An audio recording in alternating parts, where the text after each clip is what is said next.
Hi guys, thank you for joining me. Monday morning, start of another week. Thank you for taking some time out of your day. I know a lot of you are getting back to work now, so it's good to see you all here. For those that don't know me, my name is Adam Toft. I qualified back in 1995, so 25 years now, so I've been doing it a little while. I work in a practice in Chesterfield in Derbyshire, and I spend probably 2 or 3 days a week there, and then the rest of the time I spend teaching alongside Professor Tipton for Tipton Trade Limited and for BARD, British Academy of Restorative Dentistry. So today we're going to be looking at the restoration of posterior root-filled teeth. I'm not a specialist endodontist or anything like that. I'm just a restorative dentist who enjoys his endo, but also is very keen on the prosthetic side of things. So I'm hoping that we can discuss a little bit about the problems and the pitfalls that we might encounter and find a way for treatment planning around those. So we'll make a start. Should be about an hour, I would hope. If you have any questions, please just write those in the question answers. And if we have any time at the end, I will try and answer those questions for you. Okay, so first of all, what are we doing and why are we doing it? Well, ultimately, it's such an important part of the endo treatment is the restoration at the end. We need to be aware of that before we actually start the root filling in itself. And part of our discussion with the patient will always be the longevity and the success rate of the treatment. And if we can't guarantee a good final restoration on that tooth, then the prognosis for our treatment is obviously going to be much lower. All right, so we're going to be looking at that as we go through today, maybe discussing those issues that might affect the outcome and the longevity of our restorations and subsequently the endodontic treatment. The main problem we've got is that we're treating teeth that have already had a lot of treatment in the hole. You know, they've either had lots of caries, lots of restorations in the past, maybe they've had a fracture or something like that. The teeth, because of that, are weakened, all right, and then we do endodontics on them, and sometimes as we open that access cavity up, we even take away more tooth, all right, so we're working with a very weak tooth to start with. So we need to be aware of that when we're treatment planning, and we'll discuss that as we proceed. Okay, so why are endodontic teeth weakened? Well, as we said earlier, it's often not the first port of call. It's not very often we get to do a root filling on a perfectly healthy sound tooth because that's just not what we do. So there's normally been caries involved. There's normally been previous crowns or fillings. There might be some fracture or some trauma. We've got endodontic access and instrumentation to take into account. And then subsequent the dentine, etc., becomes a little bit decreased in its moisture content, which has an effect physically, which we'll discuss as well. So what specific changes might we expect? Okay, so again, I don't expect you to read this. I'm certainly not going to read it to you, but I think all these changes, both the composition, the dentine structure, and the macrostructure, all these changes lead to an increased fragility of what is an already compromised tooth. Okay, so we're dealing with a tooth that's not at its best in the first place. We have a decrease in moisture content, which leads to a little bit of brittleness of the tooth. And that, combined with both internal and external loss of tooth structure, makes the tooth that we're trying to restore quite difficult. And depending on where it is in the mouth, how much tooth is left, will influence our choices as to how to treat that. Okay, the summary of the changes. Interestingly, once the nerve has been removed, the proprioception of that tooth is lessened, all right? And there's some studies that show up to 57% more biting force is required before you're aware that you're giving it some damage. You've got to remember, a lot of the time in day-to-day living, our bite and stuff isn't heavy, but at night time when we grind our teeth or when we clench, then the pressure and the stress that we put onto our teeth, especially posterior teeth, which is what we're focusing on today, can be greatly increased. And we will be looking a little bit about occlusal issues later on. All right, so some physical properties are affected as well, and the flexibility can be decreased, and greater cuspal deflection leads to fracture and breaking of that root. So in order to prevent that and get success, we need to take that all into account when we're planning our treatment. Now, it's not a new topic. It's a topic that's been around for some time. Up to 200 years ago, it's been reported doing it, and even 1747. So what we're doing now, you know, has been done for a long time. I'm hoping with the techniques and the materials we've got now, we can do that more predictably. We can do it more successfully. So a very simple question to you all, and I'm used to face-to-face teaching. I much prefer walking around a room and asking questions, so I will fire the odd question at you. But is the final restoration after endodontic treatment important? Simple question, and obviously the answer is yes. Let's have a little look at some literature, a paper by Ray and Drope here, and their study looked at restorations with endodontic treatment. So a good restoration on top of a good root treatment, a poor restoration and poor endodontics, and then looked at poor endodontic treatment with a good restoration. As you can see from the figures, obviously the best is to have a good restoration and a good endo with 91% success.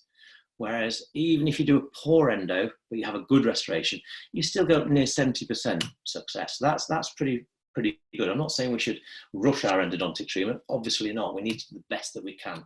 We need to be using the right file systems, irrigating and obturating correctly and properly. But it does show the importance of a good restoration at the end of treatment. Okay, so we've done our root filling. We've had a discussion with our patient, and we're now looking to restore the tooth. What are our objectives of the final restoration? Okay. And obviously there's a few papers out there. Houdis and Goldstein did a lovely paper which just the form and function of cavities and restorations of the aesthetics and prevention of fracture. But the main things are we're looking to maintain that coronal and apical seal. Okay, we don't want bacteria getting back in to our lovely clean root system. We want to protect and preserve the remaining tooth. And as I said earlier, often there's not a lot of tooth there. The last thing we want to do is lose more of that. We've got to provide a supportive and retentive foundation so that we can get our definitive restoration of that, whether it's a crown, an onlay, maybe it's a bonded core, etc. All right. But ultimately, we want to be able to restore that tooth to function with a certain amount of aesthetics for the patient as well. So what are the factors that we're looking at? Okay, let's have a little look. When we decide how to treat that tooth, it will depend on really a couple of issues. So how much tooth is left? Have we just got a small access cavity with a lot of tooth surrounding it? So it doesn't happen too often, but if we have got that little cavity and good amounts of dentine enamel, marginal ridges are intact, etc., then that may well be treated slightly differently to a tooth which had a large MOD composite in place with thinner buccal and lingual walls, etc. So the amount of remaining sound tissue we need to take into account, the occlusal function. As I said, we will talk about occlusion in a little bit as well. What's it opposing? Is it going to be under stress? Is it, is there no tooth opposing it? In which case, we haven't got so much pressure onto that tooth or problems. Where is it in the arch? And again, when we talk a little bit about occlusion, we'll talk about the importance of the positioning in that, and the force does increase on those teeth as we get nearer to the hinge and to the TMJ. Now, anteriors is a topic in itself. So restoring anterior teeth after root fillings is a whole lecture in itself. Professor Tipton did a webinar on that a couple of weeks ago, which I'm sure if you want to watch, that's available to get hold of. Just get in touch with Louise at Tipton Training or email the team there and they'll point you in the right direction. Today, we're not going to be covering anteriors. We're just going to be looking at the posterior considerations. So let's look a little bit at the classification. Now, different people look at this in different ways. I think this is quite a nice way of looking at it. It's to do with the amount of tooth that we're dealing with, what's left. So from a class 1, where we have 4 walls of tooth, all the way to a class 5 where there's no wall. So that's something that's broken off almost at gingival level. And depending on how much tooth structure is left, will depend on how we anticipate that we're going to restore that tooth. And when we're discussing with our patients, and it's all about informed consent nowadays, as you know, discussing early on with the patient how we're going to restore the tooth after the endodontic treatment is really just as important. So class 1, where we said only little access cavity in the middle, majority of the tooth remaining, will often not need any sign of a post or anything like that. A core would be good enough with an adhesive core, and a definitive restoration is up to you. Okay, so when there's a lot of tooth left, it gives us a lot more options with our treatment. As we start to lose more tooth, so maybe we've only got 1 wall remaining, then our treatment options become a lot more limited. All right, and we have to work in a particular way to manage and retain this little bit of tooth that's left. And we'll be looking at either fibre or metal posts, possibly in a premolar. Don't tend to do many posts in molar teeth, but we'll look at that later. Adhesive restorations, whether that's amalgam or a bonded amalgam or a composite core, and then an onlay or a crown. And again, we're going to look at each of these in turn and the advantages and disadvantages to both of these restorations. And this is when we get into trouble, really, when there's very little tooth left, all right? We're going to need some sort of post or something to retain the core. We're going to have whether it's a cast or an adhesive core, and we're going to need some sort of crown restoration over that too. And again, we're going to talk later about the amount of tooth that's left. We do need a ferrule. And when we talk a lot about posts and post design, it doesn't really matter what we do as long as we have plenty of ferrule. Right? If we've got a ferrule around the tooth, and what I mean by that is we don't want the crown just fitting onto the post. We want the crown to go over the post and the core and actually fit onto some tooth. That way, under function, the forces are dissipated down the periodontal ligament more so than just down the post. Okay, so we need to be looking at that ferrule, and we'll look at how we can maybe get some more ferrule there, more tooth to bond to when we talk about vertebrates at the end of the lecture. Okay, a couple of papers here just to go through and look at the success rates of treatments with a post and without post. And again, with the 4 walls remaining, there's no difference whether we use a post or not. But where we get less walls there, then obviously the positioning of a post and a core becomes much more important in the survival rate of our restoration. And again, some more papers by Ferrari and Fuckinger, looking at the success rates with and without posts. So good success rate. You know, we know from the literature that if we do a good definitive restoration after our endodontic treatment, we will have good success rates. Okay, so what are the considerations specifically for posterior teeth as opposed to anterior teeth? Okay, so endodontically treated back teeth are under much more load than anterior teeth are. Later on in the month, I'm doing a webinar on occlusion for the general dental practitioner. It's only an hour. It's an introduction. We can't teach occlusion in an hour, but it's really to get through to how important occlusal considerations are in all aspects of dentistry. It really is the cornerstone to what we do. It provides predictability to our restorations, longevity to our restorations, if we understand the occlusal issues before we go in. So when we talk about posterior teeth, a lot of that is to do with the position of the tooth in the arch. And I'm sure you've heard Paul talk about nut crackers and breaking the nut and where you put something to break. It's all to do with mechanics and levers. So the closer we get to the hinge, then the force is more. So when you want to break something, a nut cracker, you put the nut as close to the hinge as you can and you squeeze and it breaks. You wouldn't put the nut at the other end of the open handle to try and break the nut because the force is less. So we know as we get closer and closer and closer to the hinge, the forces that are in place, especially when we're bruxing, grinding, clenching, etc., is going to be hugely more. And we'll go into that in more detail in our occlusion webinar. So as soon as we get back to that posterior, but we need to be more aware of that. We need to make sure there are no non-working side interferences. We don't want any slides on those teeth. So being aware of that when we're doing our restorations, when we're taking our impressions and our jaw registrations is really important. And it's important when we fit those crowns that we're checking not just how they feel when they open and close, but also from side to side. Posterior teeth are pretty much designed for that open and closing motion. They don't like side to side, all right? And later we'll talk about cuspal coverage and flexing, but even so, we want to avoid those non-working side interferences. All right, we need posterior stability. We want forces down that long axis of the tooth, all right? And we want good stability there. So the fact that the forces is greater and that we've changed the characteristics of the tooth, it's weaker, proprioception is less, we've got a lot to take on board with the posterior teeth. Okay, so the next question is coronal leakage a problem?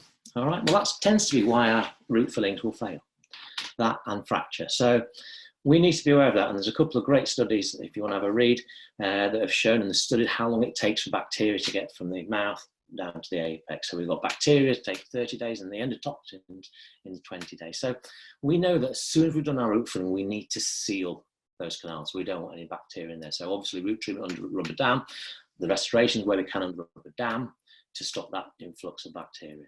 All right. Okay, so prevention of coronal leakage, and that's what I was saying earlier. We need to make sure that we've sealed the core, we've sealed the canal. So whether it's an adhesive core, whether it's a bonded amalgam, etc., then we need to be sealing that up to prevent the ingress of bacteria. All right, so we'll look at core materials and we'll look at indirect techniques. So we're looking at onlays, crowns, and posts as well. Okay, so composite restorations and indications. Okay, so when you've got a posterior tooth that's completely intact, except for the smallest of access cavities, I'm fairly happy just doing a composite restoration on those teeth. As soon as we start to encroach then it becomes a subjective matter of how large does the occlusal cavity need to be in order for us to think, hang on a minute now, it's too big for a normal conventional filling. We need to look at something more indirect and some cuspal coverage, and we'll touch on that as we go through. Now, obviously, adhesive dentistry is a big topic at the moment, and we're looking at the fact that over the years it's got better and better. It's something we're all aware of, and the one thing I would say with all adhesive dentistry is, it sounds strange, but follow the instructions. Understand the bond that you're using and how it works, and make sure you use that bond in the way it's indicated. Okay, so what is adhesion? Again, we're not going to spend hours talking adhesion. We're not going to be looking at different bonding systems here. Matthew Holyake's, again, covered that in great detail in one of his lectures on bonding and composites. So again, I suggest you go and find that one if you want to know a little bit more about it, but we'll touch on this briefly. So adhesion is basically where you've got two different subjects and trying to get those together. And that's what we're working with when we're working with composites and dentines and enamel. They're two very different materials, and we need something between that's going to bring those together. There we go. So when do we need to be aware of it? Well, obviously enamel and dentine bonding we need to be aware of. That's our everyday stuff, but we also need to be aware of bonding to metals and ceramics, because if we're repairing a crown, or maybe we've done an access cavity through a crown and we're trying to bond to that, then we need to be aware of the slightly different nuances of bonding to the metal and the ceramic as opposed to just dentine and enamel. Again, bear in mind the deeper dentine, the root fill dentine, is more difficult to bond to, and the bond strengths do decrease. Okay, so be aware of that, and it's even more important that we follow the right way of doing that. So bonding is everywhere. So know your bond. Is it 4th generation, 5th generation? Are you using the new universal systems? Is it removing the smear layer? Is it modifying the smear layer, etc.? Understand the bonding systems so that you can use them properly and to their best effect. So I think it's pretty true to say that what we don't want to do is to postpone that coronal restoration, all right? And that's the main thing for me, is once you've finished, get it sealed as soon as you've done, okay? We don't want opportunity for bacteria to ingress endotoxins to get back into there and reinfect our lovely, clean canal system. Now we're going to talk a little bit about class 1 cavity, so how we restore that small access. And obviously I've mentioned here about posterior sensitivity or post-op sensitivity. Obviously, if you've done the root filling, that's not going to be the case, but this is something you can hopefully use on your everyday dentistry as well when you're treating your patients just doing ordinary composite restorations. So let's have a look at that and why it's a problem. And the main problem we have with class 1s, which a lot of people think are the easiest, they would think of class 1, a small occlusal cavity is the easiest to do as opposed to an MO or a DO. Actually, they couldn't be more wrong. It's more technique sensitive doing an occlusal cavity than one of the others. And to avoid any post-operative sensitivity in those teeth, it's important that we understand why. And a lot of that is down to shrinkage stress. So as we know, we get contraction of the composite, stresses within the composite as it contracts and sets. And that, as I said, can cause post-op pain. Obviously not in endo-treated teeth, but on our normal everyday patients. And that often comes across as pain on biting. So a little bit of bite on there, you get movement and moisture in the dental tubules and pain. So we need to avoid that as much as we can. Now, if that shrinkage stress isn't controlled and it's too much, then we can lose the bond between our enamel and our material. We can also lose it within the enamel itself. So you can have adhesive failure and a cohesive failure. So if any of you have done a filling in the past and may put too much material in or activated it too quickly, if you ever looked and you get a little white line around your cavity, that's where those enamel margins just fractured, the prisms and stuff, and you get a little bit of a white line. That's because the shrinkage stress wasn't controlled positively enough. So we need to look at our techniques for placement, and we need to be even more careful with our technique placement in class 1s than we do in other restorations. So as we said, cusps are under pressure, you can get flexing. How thick or how much tooth is left? How thick are those cusps? Because obviously the thinner they get, we're putting, means obviously by definition, we're having to put more filling material in, and then you get more reduction shrinkage. So shrinkage of a small amount is going to be less than shrinkage of a large amount. Okay, and problems that we can see, obviously we can get debonding if we don't get the bonding right. We can get marginal staining and leaking. Now from an endodontic point of view, that's our worry, because if we get opening around our cavity, then again, it allows the bacteria into our cavity. So we've got to make sure that we do the bonding correctly. Again, micro leakage, we can get secondary caries occurring, and, well, post-operative sensitivity in our normal patients.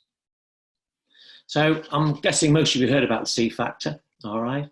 The C factor is a contraction factor, and it looks at the amount of stress that is likely to be, and it's the ratio of the bonded surfaces to the non-bonded surfaces. So if we think about a class 1 cavity, you've got the floor of the cavity, the mesial wall, the distal wall, buccal and platal. So you've got 5 surfaces we're bonding to, and only the occlusal surface that is not bonded to everything.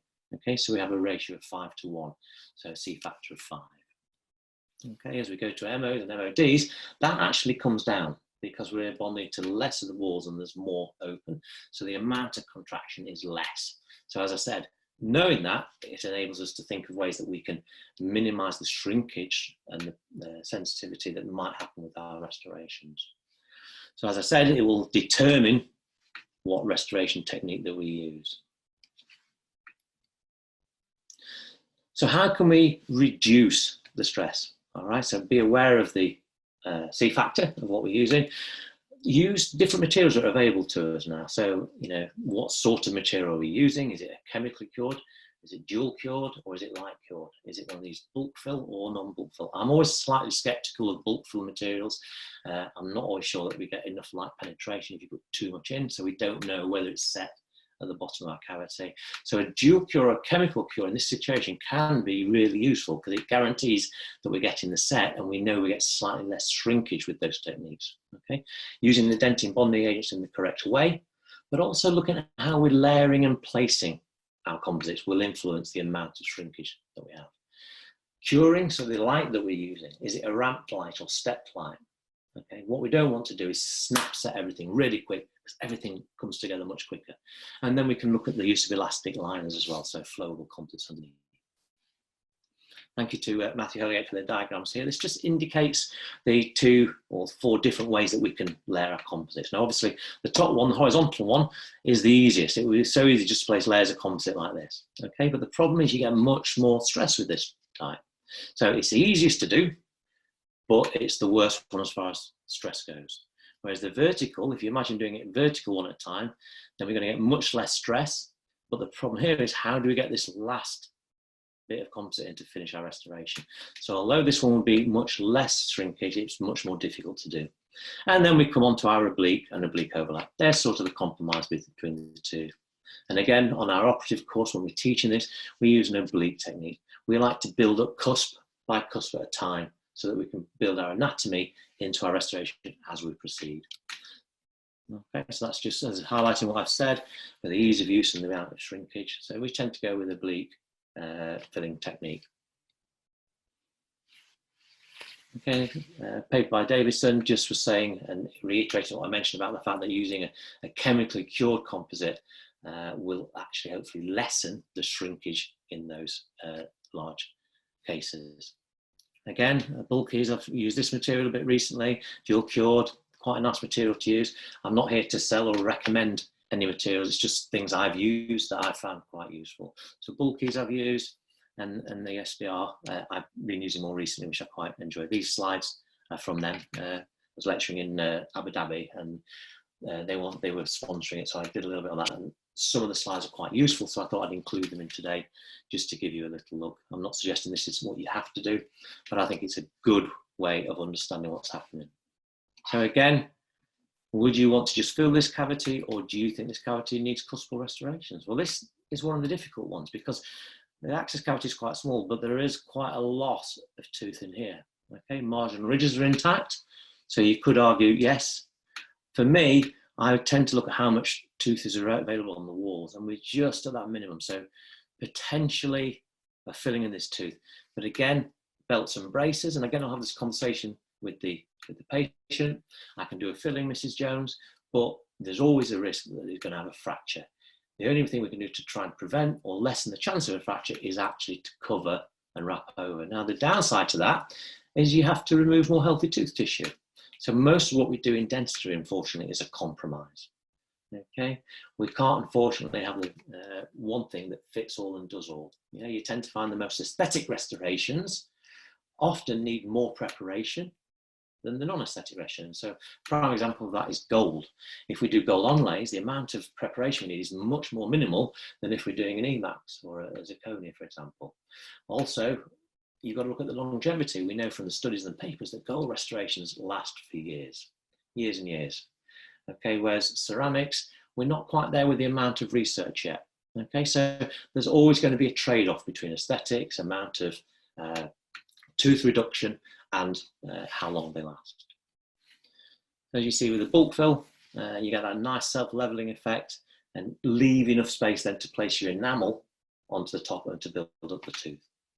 So again, it's not one of mine, this is from the SDR guys. Okay, so again, typical sort of thing, root filling, we've lost, access cavity marginal ridges are intact. Yeah, but if we can bond that and pull everything together, providing we do the steps properly, then again, we should have some good success. But be aware of the C factor in this case, it is going to put more stress onto the tooth itself. And again, I won't go through all these because it's just promotional literature. So posterior teeth with only smaller occlusal restorations, we can potentially get away with just a bonded filling. Okay, so what about core materials and in particular NIAR cores I'm going to talk about. So what are the indications, what are the principles, what materials can we use and how do we do it?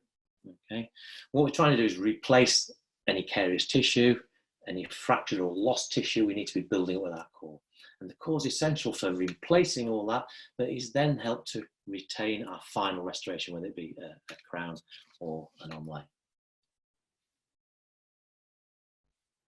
Okay, so wherever you've got those situations where you're missing some coronal tissue, a wall of tooth, where we need some extra resistance retention form, we want a final restoration. At the moment, there's nothing on the tooth to hold that crown on. So at all those times, it is important that we have a core in place. Okay, again, NIAR cores, I'm a big fan of these. I very rarely do a post in molar teeth. Yes, to premolars, I'll often do a primary post or a Schenker style post if need be, if I've got a limited amount of tooth. But in a posterior tooth, I very rarely do a post. I'll nearly always do a NIAR style core, whether it be amalgam or in composite, and we'll look at those in a moment. And that's in place. So that's utilizing the root system of our tooth and the inherent divergence of those canals to give us the retention that we need. So this is an example, not one of mine, of a bonded amalgam core. Now again, it's important that it all goes back to bonding again. So we don't just put amalgam in. I'd want to be etching, I'd want to be using Panavia or anything with a formetter agent that will bond to our amalgam. It'll give us a much stronger restoration if we can bond that amalgam in. But once that's in place, then the natural shape of the pulp chamber and of the divergence of the root canals will give us a really good, strong, durable core, and then we can then go ahead and place our restoration over that with some confidence that we've got good predictability. So what materials are to choose from? Well, mainly composites, amalgams and GICs. Composite amalgams, happy, used on a regular basis. I'm not a big fan of glass ionomer restorations for large cores, and I'll explain why as we go through in a moment or two. So as we know with composites, we're all used to using it. It's easy to manipulate, all right? And we do get good bonding now to enamel and dentine, okay? This again, the polymerization shrinkage is the key problem with this. And it's technique sensitive. You know, if you're working on an upper 7 and you want to keep it moist, you know, you need to be doing this under rubber down. If you don't get the moisture control right, our bonds are not going to be right and our core is not going to be as good. So technique sensitive and dependent on a certain amount of skill, but they do work very well. It's an excellent material, as it says on there. And that's just an example of a premolar where it's had a fibre post and a composite core building up. Amalgam cores, again, tends to be my favourite. If I'm honest, I'm just, as I say, I've been doing it a while and they seem to work with me. And I like them, all right? Easy to do, better to place. There are some issues with mercury sensitivity, and obviously, as in the UK, we're phasing that out. I think over a period of time, we won't be able to use it as much. But for now, it's technique that's well proven and has good good longevity, and the studies have backed that up. Okay, and again, remember, we're utilising that undercut, the shape of our access cavity to help lock that amalgam into place. So the only advantage really of GIC is it's easy and it's quick, all right? But it's not very strong, it fractures, and it's very sensitive to moisture. I did my master's project on, I looked at hygroscopic expansion. So everyone talks a lot about shrinkage, but also these materials expand afterwards as they absorb moisture. So during my thesis, we were looking at the expansion of composites, but we also included some GICs in there, and we did see a lot more expansion with GICs, to a fact that they can actually sometimes crack ceramic restoration. So it's not my go-to unless you've got hardly any tooth missing. And if you've got hardly any tooth missing, then why not do composite? You know, so I'm not a big fan of those for cores personally. Okay, so which is the best? Well, probably composite, but amalgam's not far behind it. Okay, we know about the strength. Amalgam's elasticity is very similar to enamel and density, which is good. Composite materials tend to be have higher fracture resistance, so it swings and roundabouts a little bit as we look through. Composites again good as opposed to that of amalgam and glass ionomer. Problem with glass ionomers is their resistance to moisture is poor, and you get the expansion. Okay, so I would tend to go with a composite core where you're able to do it properly, where you've got rubber dam on. Okay, where you can get your bonding done accurately, and think about your placement technique. Okay, if you're doing amalgam in this case, then I say make sure you're using a bonding agent, and then you want some sort of layer in between, whether it's Panavia or resinoma, one of those cements that will bond both to metal and to your dentin bonding agent. Okay, so cores. What about onlays and crowns? Okay, so again, advantages and disadvantages and the different types available to us. Okay, so we're looking at probably better aesthetics with onlays and crowns. Again, the compromises, maybe some more tooth removal. Okay, indications, obviously anterior teeth, Paul's talked about that in the past. If you've only got small access, then you don't really need to be crowning these teeth. But posterior teeth, where we're looking at cuspal coverage, then aesthetics can tend to be better. Okay, so durable aesthetics, all right. It protects the rest of the tooth, can help prevent those vertical and horizontal fractures that we tend to lose our endodontally treated teeth with. But in order to make room for a crown or make room for the onlay, we have to actually take some more tooth away in most cases. So it's always swings and roundabouts, it's a catch-22. So gold and porcelain, I'm going to talk mainly about porcelain because I think that's what most people are doing now. Personally, again, old school, given a choice, I would like gold. If it was me on an upper 7, I know there's going to be much greater force and stress with that tooth. So I think for me, gold is something I want. I want a restoration that's going to last 40 years, see me out easily. So again, we talked a bit ago about the compromise. Gold, less preparation, good longevity. Porcelain, heavier preparation. Yes, they look better. I'd argue who can see a 7 particularly, but they do look nicer. Okay, so again, it's important you have the discussion with the patient. Give the patient the choice. It's up to us to give them the choice. It's up to them to decide what they want for the restoration. Do they want something that's going to last a long, long time with little tooth removal, or do they want something that looks nice but with more tooth removal and the problems that are associated with that? So again, feel free, and it's important that you discuss the different materials and choices with your patient, how we restore those teeth. Again, so as soon as you've lost the marginal ridge, I would suggest some form of cuspal coverage, and certainly as those cusps and the buccal and palatal walls are getting thinner and thinner and thinner, wrapping over is going to strengthen that tooth significantly, and we'll look at that in more in detail. Okay, so what about cavity design? Again, today's lecture is not about how to do an onlay prep or how to do a veneer prep, etc. It's just about the subjective side of restoring those teeth.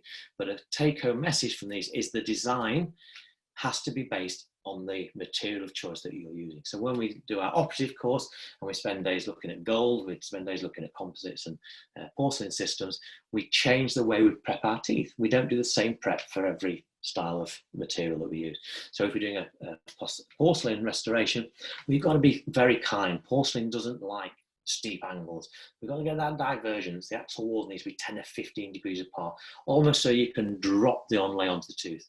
If you're placing your onlay and forcing it in, you're going to get cracks, you're going to get failure. Okay, so making that restoration easy and rounded, as we'll see, and enabling our onlay just to sit onto the top of that, and then using the bonding that we can do to give the strength to the tooth that we need.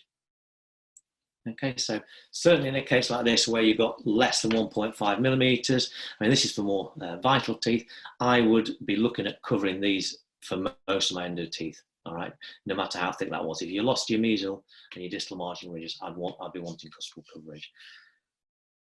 Very quickly, I'll just show you a little bit. This is from that operative course, but we need to make enough room. So this is where porcelain will differ from gold. How much do we need occlusively to make space for that?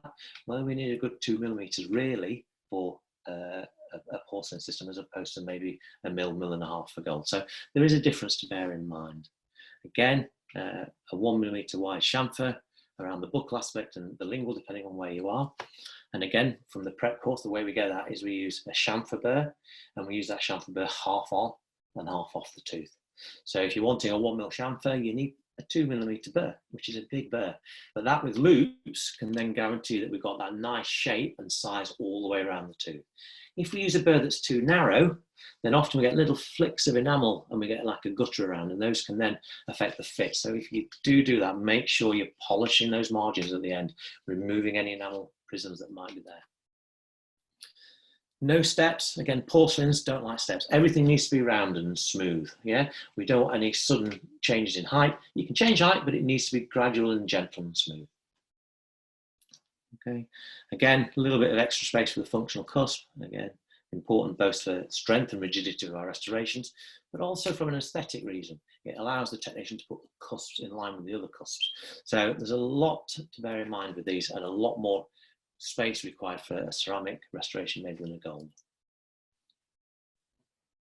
Okay, so rounded all the cusps off, and no sharp angles either within the prep or on the top of the prep.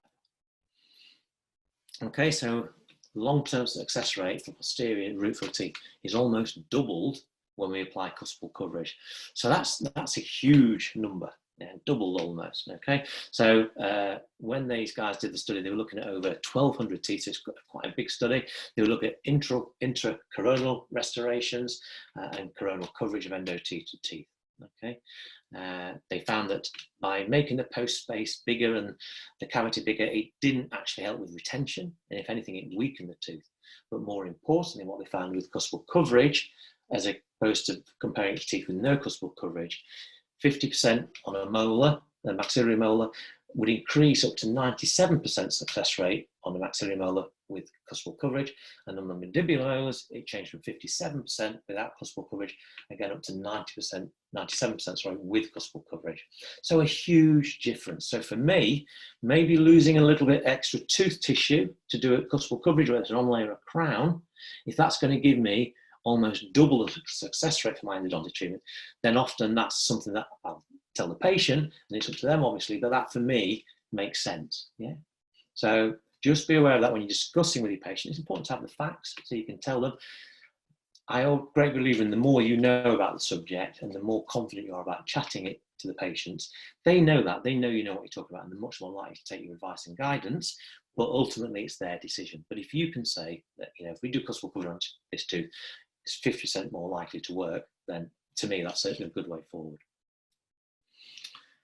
Okay, posts. Let's have a little look at posts. Okay, so these to me are the hardest times to have a problem with. There's less tooth present and it becomes a real issue. And a lot of the time we need to make a decision as to whether these teeth, you know, are worth root filling in the first place. Because if we aren't confident that we will restore the tooth afterwards, then why are we doing the endodontics in the first place? So part of our treatment plan is to have an idea in mind at the end of treatment, we've done our root filling, how are we then going to restore the tooth? Okay, so essential that we've got some ferrule.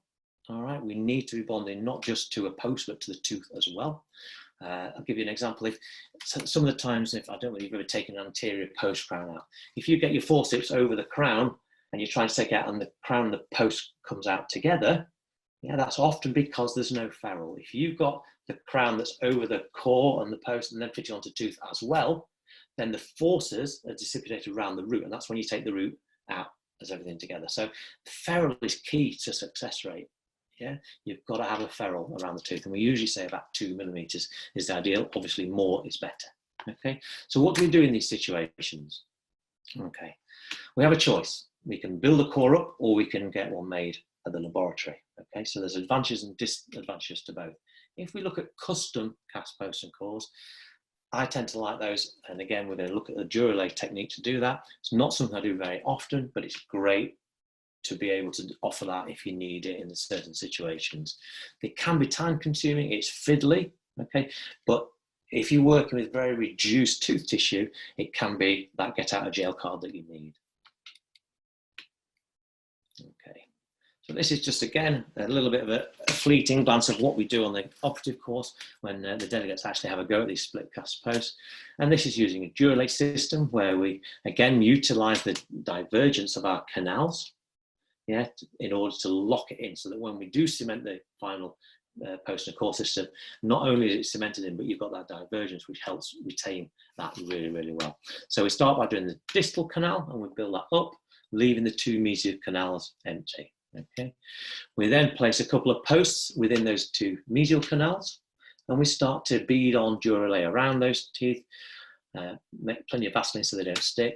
All right, now at this stage, you wouldn't be able at this stage to take that out, okay, because you've got your metal post at one angle and your distal post at another. So it's locked in. So that's why we Vaseline these posts, to enable us to take those posts out so that we've got a nice retentive post. That's it as it beaded up. So it's again now looking like our core for our restoration. Notice the amount of ferrule we've got. So when we seat our crown, it's not just fitting on the core, it's fitting onto our tooth as well. All right, so we're getting some resistance retention form from the ferrule, which allows that to be much stronger in itself. You can see this is where the post has been removed. That enables them to take out the core, which you can see here. All right, so that's the distal canal, all Duralayed, and these are where the posts went into the mesial canals. Now, obviously, if they weren't removed, it would be locked in because those canals are divergent. This can then be cast. Right, they use graphite posts when they cast it all up, and then at the cementation visit, you actually put metal posts in and cement them in. It's a really good technique, but it is fiddly. Okay, how are we doing? Let's talk a little bit about endo crowns and then vertepreps to finish with. Again, I'm not a huge fan of endo crowns. I think there's potential issues with them, but I've mentioned them really to be complete with the treatment that we is available to us and out there. So again, a bit of literature on them. They've been around a little bit now. They were quite in vogue. I have not heard as much about them over the past few years that we did when they first started. But the endocrown is really a monolithic ceramic restoration where we're trying to get rid of any metal in there, and we're relying on the retention of the access cavity, the chamber, and the bonding to enable us to get success, all right, in a one-piece monolithic. Now, obviously, I'm presuming you know the difference between monolithic and layered or stacked. So monolithic is as one piece. There's no layering porcelain on them, and they are very strong restorations. Again, my main issue with this, as we'll see later, is if you need to go in for whatever reason to resalvage your root filling, it makes it very, very difficult.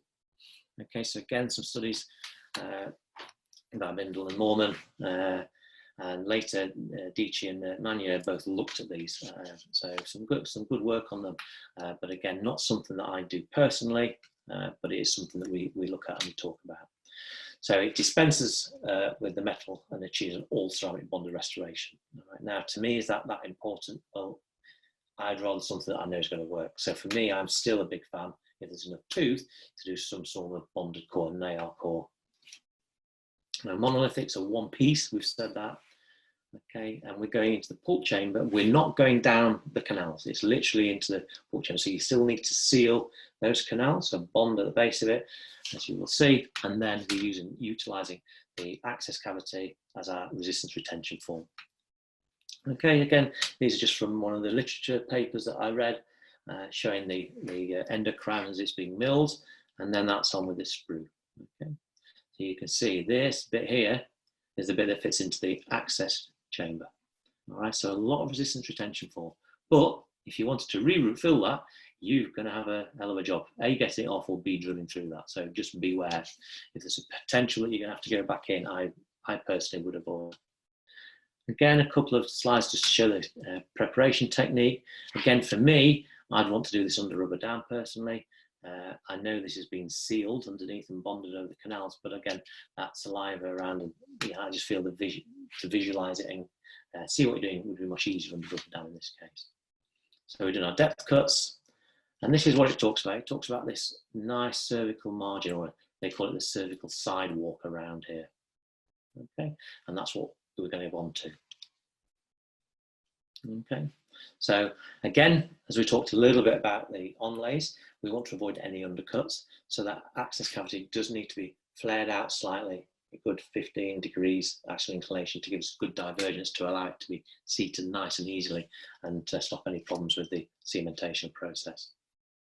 Again, we don't want to remove too much tissue, all right, because it weakens the tooth. We want to be really careful about tooth tissue when we've already done endo on a tooth. And as it says here, the cavity, you need a good 3 millimeters worth of depth to your access cavity for that. That's just sorting out the axial preparation. And again, make sure there's enough divergence. You don't want it to be pressing in so it sticks, so it clicks in. If it's clicking in, it's too tight, you're going to crack things, things are going to break. Polishing off at the end, and that's it before and after. Okay, so again, we're not trying to go down the canals, we're just sorting out that pulpal chamber. The floor canal is all nice and smooth, all right, sealing it, and we're not trying to take away dentin. And as Paul talked about when we talked about post, he's trying to get that balance between removing internal dentin and getting a nice retentive post. So yes, we can get a big post in, but in order to get a big post in, you've taken more tooth away. So we were really trying to minimize the amount of further tooth loss on these teeth and maximizing our rigidity and longevity of our restorations. Okay, and that's the endo crown in place and seated. And again, my concern is this. Yes, it helps stay in, but if you ever need to go back, it's going to be tricky to salvage. Again, there are some studies out there, longevity, good success rate of 2 years. Well, for me, 2 years isn't a particularly long time. Now, obviously, these techniques haven't been around for that long, but I'm presuming that with time, we'll find out actually how successful they are. Okay, so the only time really is when you've got very little tooth tissue left and you're wanting to utilize the tooth that you've got available to you. So it's a technique that you should be aware of. It's a technique to discuss with your patients or maybe look into a little bit further, but it's not something I will be doing on regularly, shall we say. I might do it occasionally, but regularly this won't be my go-to treatment option. So finally, I think we've got about 5 minutes left. We're just going to talk about vertipreps a little bit and the use of vertipreps in posterior teeth. So what is a vertiprep, or biological orientated preparation technique? They have been around for a while, but they seem to be back in vogue again now. Okay, and the main reason behind it is more tooth is preserved. We can gain a little bit of clinical height from it. So if we do go subgingival, we invade the biological area, we can gain maybe 1 millimeter, 1.5 millimeters. So where we're talking about ferrule, and ferrule being so important, if we've only got 1.5 millimeters, then maybe we can get a little bit more by using a vertiprep and actually going down subgingivally. Okay, so it gives us that little bit more clinical height to be placing our restoration on, whereas the other option would really be to do crown lengthening or gingivectomy, etc. So vertipreps do have a place, and I think as technicians are doing them more and more, they are becoming more and more reliable and fitted well. So the finish line, we can choose where it is. So vertipreps don't have to be subgingival, they can be equigingival or supragingival, it's up to you. Okay, we can change the profile we need, but we do get a better seal than we do with a horizontal prep. Okay, so there's a paper by Gabelis that talks about seat and seal and the difference, and we know that a crown prep which seats easily, so something with a shoulder or deep chamfer, it seats very easily, it's easy to put on, but the seal isn't as good, it's much more likely to leak. Okay, whereas a vertical preparation, the seal, because it's tight, is much better, but they're harder to seat. So like again, with most things dentistry, it's always a compromise between one and the other. So the harder the seat, the better the seal. The better the seal, the worse or the more difficult it is to see those restorations. So a lot of the time when we're doing normal restorations, a deep chamfer is a really nice compromise between the tooth, or a deep chamfer with a bevel. And again, I'm doing a webinar on tooth preparation techniques and preparing to prepare, and I'll be talking more about those. So if you are around towards the end of the month, these webinars are moving to the evenings, 8 o'clock. So if you do fancy an hour after work, then please join us. So we've got one on occlusion I'm doing and one on preparations and preparation techniques. There's a whole host of webinars coming up for you to continue right to the end of the month. So going back to the Re-rct, fairly simple and fast to do. And this is an example again just from the literature copied. So again, know what material you're doing. You know, depending on what you need, you still need to prep the tooth like you would do normally. You don't want undercuts, yeah? You need to get the right convergence angle. We need to know what inclination is ideal for the material that we're using, but it does mean less tooth reduction, all right? And this highlights that quite nicely.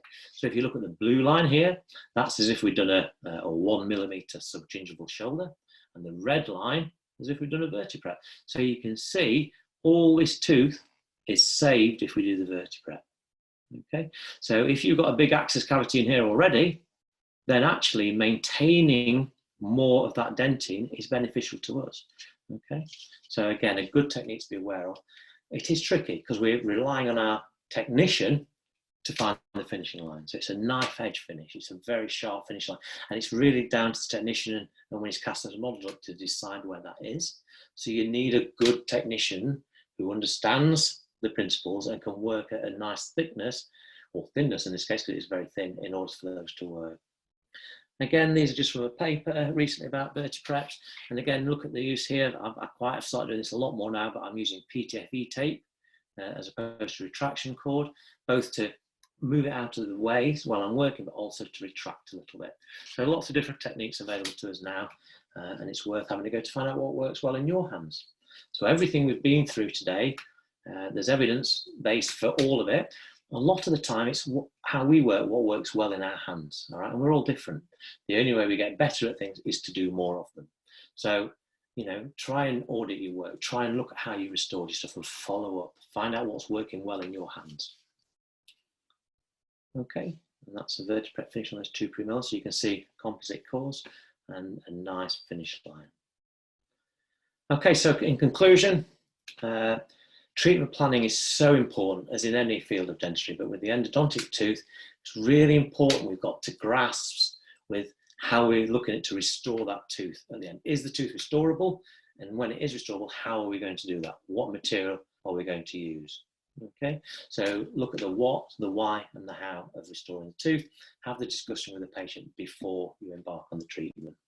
If we just very finally look at the posterior tooth, so again, going back to the classification, if we've got a lot of tooth there, okay, it's conservative treatment area. So you've got all your walls there, you've got small access cavity, then as I said, conservative treatment. So either a bonded one or a small onlay would be more than sufficient. As we start to lose more tooth tissue, it's going to be more important that we're going to be thinking of cores, we're going to be thinking of posts, whether that's fibre posts or metal ceramic, etc. But it becomes more important that we understand and we're doing our cores in the right way. We're bonding, we're building up, we're using, and the choice between posts and not to have posts. And then finally, when we get to class 5, not the normal, but no almost flat restoration, again, critical, we need a core in there. And how do we retain the core? Well, we've got to look at some sort of post, whether that's a nail system and we utilize the post, or whether it's a prefabricated one or a lab made one. Okay. Well, thank you ever so much for joining me. I've whizzed through that fairly quick. I was told about an hour, so we're just under, which gives us a little bit of time now for answering some questions, which I think there were a few. I hope it's been of use. They are available for you to get again and to watch again. There's a whole host of webinars this week on endo, so please, if you're interested, have a look at those. Some really good speakers all week, and it'd be lovely for you to join us maybe towards the end of the month, again in the evening webinars, as we finally finish towards the end of July. Okay, thank you. Let's have some questions for you. Hello, I've lost everyone. Hi, okay, let's just open that up. Okay. Okay, first question from my spopper, thank you very much. How long would I wait after obturation to do a NIR core? Well, again, like most things with dentistry, it depends, okay? Was the tooth asymptomatic or symptomatic before? If I had a tooth that had maybe been symptomatic and causing problems, then I might wait a bit of time to make sure that the endodontist had actually sorted out that problem. So it might be a few weeks. If it was asymptomatic, I'm happy with my root filling procedure, I'm happy with my obturation, then I would be looking at sealing and then placing that fairly early on. It's important we've got the seal. So bonding, whether it's composite or amalgam, then it's that that's important. It's not letting bacteria back into the tooth. Indirect composites in onlays. Yes, sorry, Alistair. Question about, do I do indirect composite onlays? I do some composite onlays. I don't do as many. I tend to favour the porcelains. Again, there's advantages and disadvantages to both, and when we talk about that on the operative course and the restorative course, but really it's to do with the amount of reduction, the fitting of them. Obviously composites are much easier to adjust and repair, but your ceramics do tend to be harder or longer lasting and stronger. So again, it swings and roundabouts with the composites, whether to use composite or ceramic. Okay, so a good question. Thank you, Sarah. She's asking whether to anaesthetise the gingiva when we use retraction cord. Well, yes, usually yes. I mean, obviously, if it's on a vital tooth, your tooth's going to be numb because you're doing the prep anyway. On these endodontally treated teeth, if you're doing a vertiprep or you're looking at going subgingival, then I would, for the sake of the patient, I would probably numb them up a little bit, more so to be kind than anything else. And again, it can help with bleeding a little bit as well. Thank you. Okay, so another one from Sarah here. Would an onlay provide a better seal than a full coverage crown? Well, again, I alluded a little bit to this when we looked at the vertiprep and the difference between seat and seal. So it depends on what material you're using. So, for example, a gold will be different to maybe a ceramic. So it's understanding your material and the margin that you've chosen. So if you've done a crown prep and you're used to doing butt joints, then the seal isn't very good. Yeah. Whereas if you're doing a chamfer or a chamfer with a sloping bevel, your seal will be better. So it's, as I said, it's always a compromise between seat and seal. You can't unfortunately have both. So a lot of the time we go to the chamfer, which is a compromise between the two. Or if we want it to seat easy, then we'd probably do a shoulder or deep chamfer. If we want it to seal, then we're looking more at a knife edge or a vertebral prep as restoration.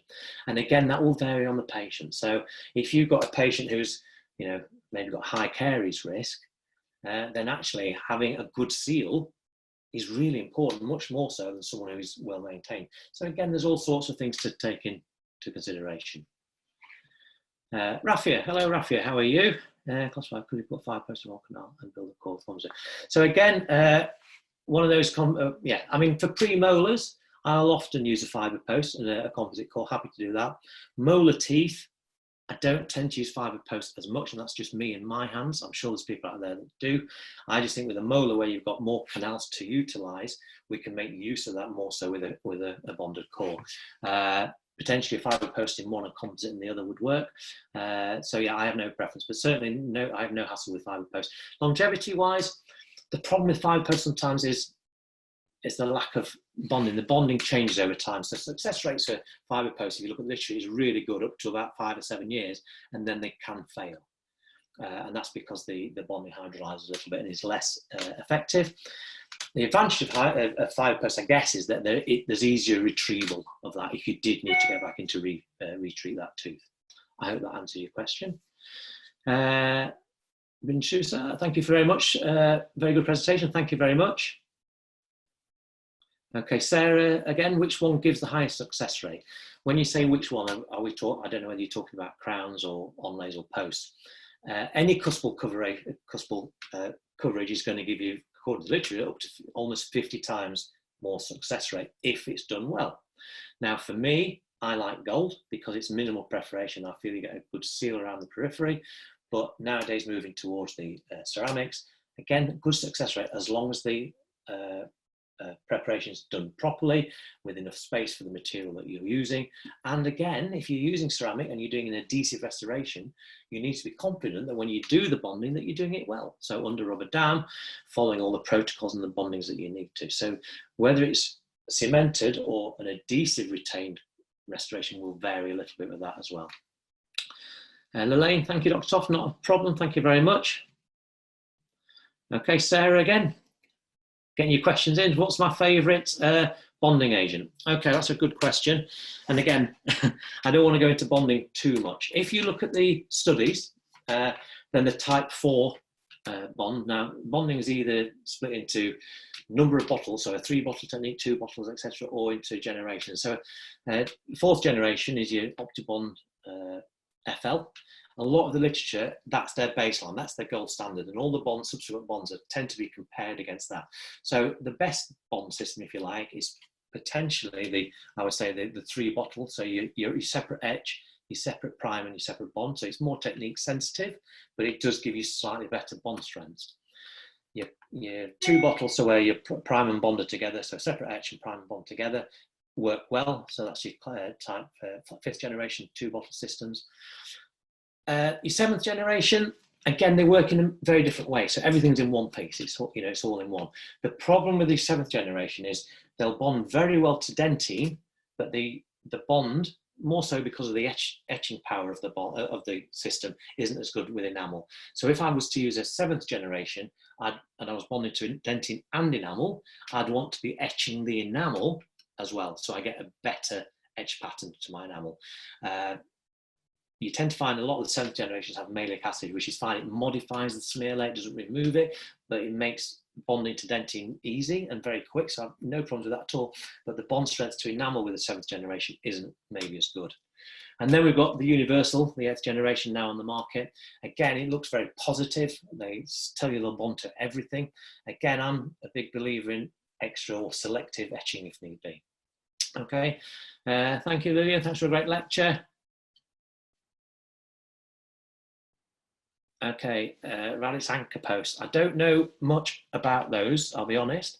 I've never really used them. The problem with a lot of posts, and I know when I first started, there were a lot of threaded posts and posts with lots of undercuts and shapes on them. The problem is it can put a lot of stress within the tooth system.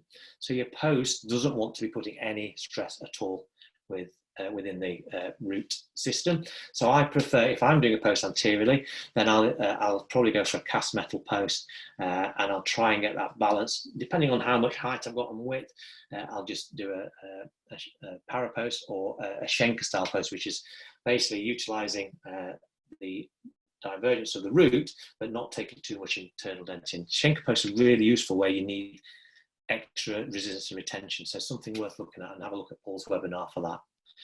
Thank you so much. Thank you, Maratna. That's good. What sort of composite do I use for composite build-ups? Okay, well, again, they'll tell you that there's a lot on the market now out there. And if I'm honest, a lot of the composites are as good as each other now. The tendency is to want to use something that's bulk fill, because we all seem to want to do things quickly. I'm always slightly skeptical of bulk fill. They'll tell you can cure through 5 millimeters, etc. I might use that material, but I probably wouldn't do it in a bulk. So I use the one from Ivoclar, and I use the one from Coolzar as well. So it varies what I've got. I've started using SDR, and I am quite liking it. But again, I'm very careful with the bulk that I use. I hope that helps. Gloria, would you recommend a root canal and permanently closing off the access cavity to preserve the arch, even when you cannot restore that tooth, and maybe have an overdenture over this tooth? All right, okay. So yes, again, overdentures, very useful.